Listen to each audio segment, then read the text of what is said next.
இன்னைக்கு இந்த Dinathanthi பேப்பருங்க number one நாளேடு அப்படின்னு சொல்லி விளம்பரம் பண்ணுறீங்களா சார்? சார் உங்கள் மாலை மலர் பேப்பரில் வந்துட்டு இந்த ஆதித்யா குருஜின்னு ஒரு ஜோதிடரை நீங்கள் ஃபஸ்ட்டு வேலைக்கு வச்சுருந்தீங்கல்ல, அவரை வேலைக்கு எடுக்கும் போது ஒரு இன்டர்வியூன்னு ஒன்று எடுத்திருப்பீங்களா சார்? என்ன சார் இது? யூடியூப் சேனலில் சப்ஸ்கிரைபர் அதிகம், வியூஸ் அதிகம்னு சொல்லி தானே பேப்பரில் வாய்ப்பு கொடுத்துருப்பீங்க. அது என்ன தலைப்புன்னு என்னன்னு பார்த்தீங்களா? திருமணத்திற்கு முன் கற்பே இழப்பவர் யார்? திருமணத்திற்கு முன் நடத்தை கெட்டவர் யார்? திருமணத்துக்கு முன் காமம். இது மாதிரி தலைப்பெல்லாம் போட்டு அவர் சப்ஸ்கிரைபர் வியூஸ் வச்சிருக்காரு. அவருக்கு நீங்கள் பத்திரிகையில் வாய்ப்பு கொடுத்து நாங்கள் தான் நம்பர் ஒன் நாளேடு அப்படின்னு விளம்பரம் பண்ணுறீங்களே, இதெல்லாம் நியாயமா சார்? பத்திரிகை தர்மம்னு ஒன்று இருக்குதா இல்லையா? ம். பொதுமக்களோட வாழ்க்கையை அவன் கோர்ட்டுக்கு அனுப்பிச்சிட்டு இருக்க அப்படியே ஜோதிடர். நான் சிஎம்க்கு மனு போட்டேன், அதுவே மாற்றி விட்டேன் அப்படி. நீங்கள் இன்டர்வியூ எடுத்திருப்பீங்கல்ல, அவர் ஊனமுற்றவரா? சொல்லுங்கள் பார்ப்போம். யூடியூப்னா என்னன்னே தெரியாதாமா. அப்படிலாம் நமக்கு தகவல் வருது. நான் தனி மனிதனா எத்தனை நாளுங்க போராட முடியும்?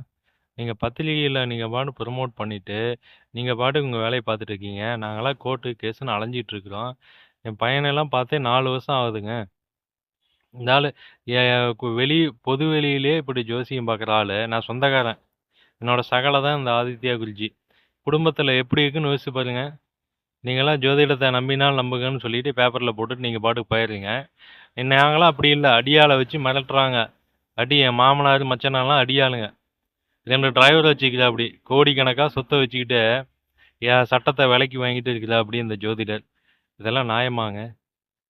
பொதுமக்கள் பத்திரிகை துறை தான் வந்துட்டு நேர்மையாக இருக்குன்னு சொல்லிட்டு தங்களோட சமுதாயத்தில் நடக்கிற குற்றங்களையும் தனக்கு நேர அநீதிகளையும் உங்ககிட்ட வந்து சொல்கிறோம். நான் கூட சொல்லியிருக்கிறேன் அந்த கோயம்புத்தூர் கலெக்டர் ஆஃபீஸ் முன்னாடிங்க, இந்த மாதிரி என் குடும்பத்தை பிரிச்சுட்டாங்கன்னு மருந்து குடிச்சிட்டு உங்கள் தினத்தந்தி நிருபர் தான் இருந்தார். உங்களை நம்பி நான் என்னோட பிரச்சனையெல்லாம் சொன்னால் என் போட்டா வருது, என் தலைப்பு போட்டு என் போட்டோ போட்டு எல்லாம் டீட்டெயிலாக போடுறீங்க. இந்த ஜோதிடரை பற்றி போடவே இல்லைங்க. நான் சொல்கிறது பொய்ன்னு உங்களுக்கு தோணுதா?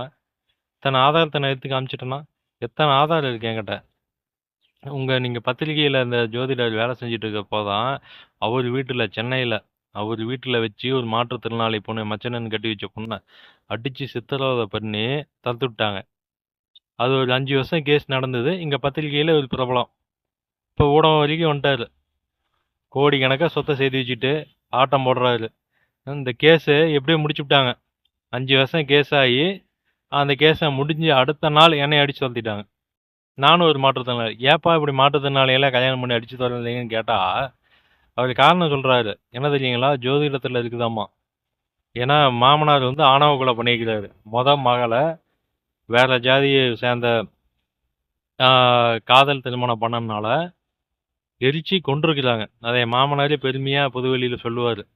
ஏத்தாப்பூர் போனீங்கன்னா எல்லாத்துக்கும் கதையாக சொல்லுவாங்க. எல்லாத்துக்கும் தெரிஞ்ச விஷயம். நீங்கள் நேர்மையாக பத்திரிக்கை நடத்துறது உண்மைன்னா இவர் மேலே இப்போனாச்சும் நீங்கள் இவர் செஞ்ச தவறுகளை வெளியிடுங்க.